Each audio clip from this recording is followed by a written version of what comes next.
ایک مکتوب ہے امیر اہل سنت کا جو آپ نے ایک ایسے اپنے مدنی بیٹے کو لکھا جو کولڈ ڈرنک پینے کا شوقین تھا یا شوقین ہے، تاکہ وہ اس موذی بلا سے اپنی جان چھڑانے میں کامیاب ہو جائے۔ میں وہ پورا مکتوب آپ کو پڑھ کر سناتا ہوں۔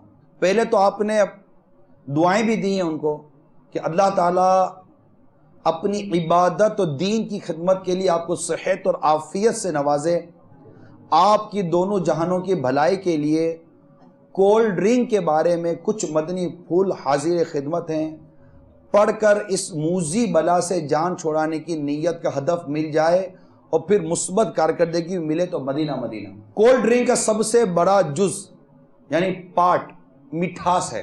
مٹھاس یا تو چینی یعنی شوگر سے حاصل کی جاتی یا سکرین سے، جو کہ سفید رنگ کا مصنوعی نقلی صفوف یعنی پاؤڈر ہے اور چینی سے تقریباً 500 گنا میٹھا ہوتا ہے۔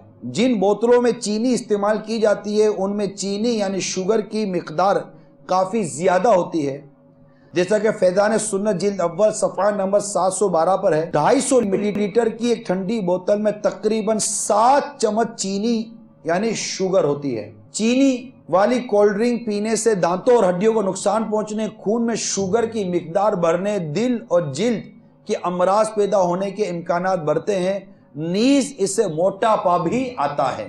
شوگر فری کہلانے والی کولڈ ڈرنک میں چینی کے بجائے سکرین ہوتی ہے، جو کہ سخت مضر صحت ہے اور اس کے استعمال سے آدھے سر کا درد، یادداشت کی کمزوری، ڈپریشن یعنی مایوسی، چڑچڑاپن، مرگی، خنکی، دست، نظر کی کمزوری، جلد پر خارش کے امراض جنم لیتے ہیں۔ سکرین والی کولڈ ڈرنک کے علاوہ سکرین والی شوگر فری مٹھائیاں اور دیگر چیزوں کا استعمال بھی صحت کے لیے خطرناک ہے۔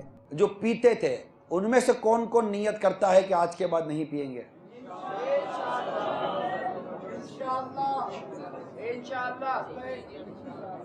صحت جیسی نعمت کی قدر کریں۔ اب ہم انشاءاللہ تعالی کولڈ ڈرنکس نہیں پیئیں گے۔